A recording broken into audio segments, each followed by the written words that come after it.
Oluganda omu antutte okusabira ennyumba. Zikubire waggulu mu linnya erya Yesu liba lumu n'ontwala n'enkomawo ne neetondera abali mu lunch hour nti nduddeyo okwo naye nga mbaddewo. Kati bw'antutte okusabira ennyumba, nze mbadde manyi nti ennyumba, kubanga ennyumba gy'olaba ku ssimu tomanya bwe yenkana. Ngenza okutuuka gye tugenza okusabira ennyumba awo mu Lubaga division we mbadde.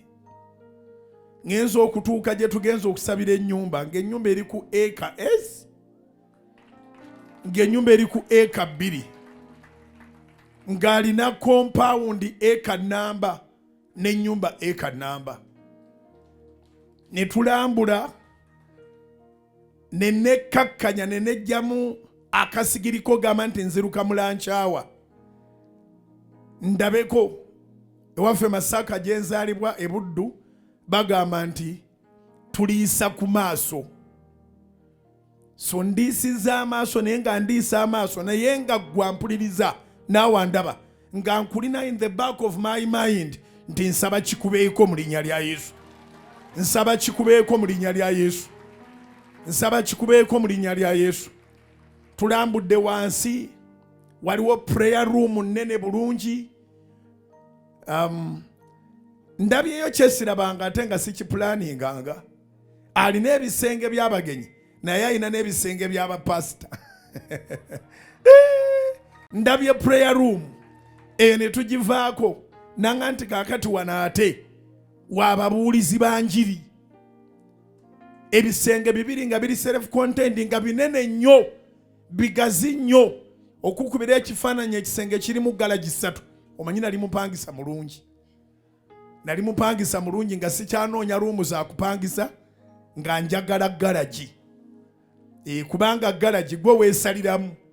Kaakati bw'oba oli mupangisa mulungi nga bwe nali, kuba akafaananyi galaji 3 kye kisenge ky'ababuulizi b'enjiri ekimu. Galaji 3 kiri self contained buli kimu kwekiri. Then ne tugenda ne mu kisenge ekirala. Kale bulijjo nnambulanga ndaba prayer room. Era nange mu kuzimba nazimba prayer room eyegasa.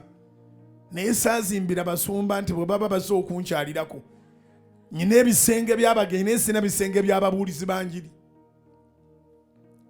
Kati yaayawula eby'ababuulizi b'enjiri n'ebyabagenyi. Ababuulizi b'enjiri abategekedde ewaabwe.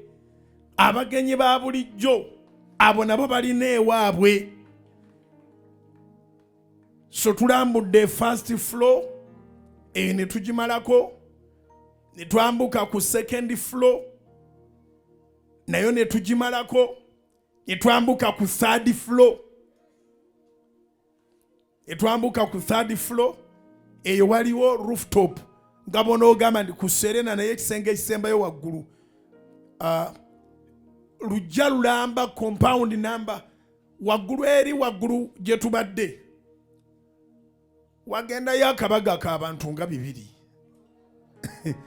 Wanika emikono ogambe Mukama nti nkwegayiridde taata. Jangu ewange njagala kubanga nange ekyo nkirabako. Ntwale pastor mulambuze kikubeeko in the mighty name of Jesus, the Son of the living God. Yakola appointment n'agumiikiriza n'angamba njagala osooka ogisabire ku stage eno okomewo okugiggulawo. Nze kale naye nga mmanyi ne gye ndaga. Katono neerabire nti ŋŋenda mu lunch hour. Kubanga nazimba ennyumba nnungi, Mukama yanzimbira ennyumba nnungi. Eno egisinga emirundi ng'ena. Egisinga emirundi ng'ena. Nsanyuse. Kuba nange nyinayo ka rooftop akatonotono. Abakadde b'ekkanisa mumanyiyo. Kabeeramu abantu 10. Singa tuba twatudde tuwere 10. Nga tutuddewo bwambulera bwaffe ne soda tuweerayo 10 waggulu awo. 10 banaaba tebajjaawo. Wanewo omukkiriza wagendayo akabaga k'abantu 10,000 bino, 200,000. Era waggulu awo waliyo naye ka steam bath. Waggulu awo waliwo naye ka gym. Waliyo gym waggulu. Mbanyumiza oba ndekera awo tugende mu Bayibuli. abagamba tunyumize wanike emikono waggulu ab'ettima ngamba nti tokikola. Kkiriza owulirenga ebintu kubanga amatu bye gatawulirangako n'amaaso bye gatalabangako ne bitayingiranga mu mutima gwo Katonda byateeseteese okukola naye okusinga omala biwulira n'olyoka obikola ki? N'olyoka obikwata. Munnange waggulu ku rooftop waliyo ebinaabiro, waliyo buli kintu kyonna. Bwe mwambuka eri temukka. Timune kye munona wansi.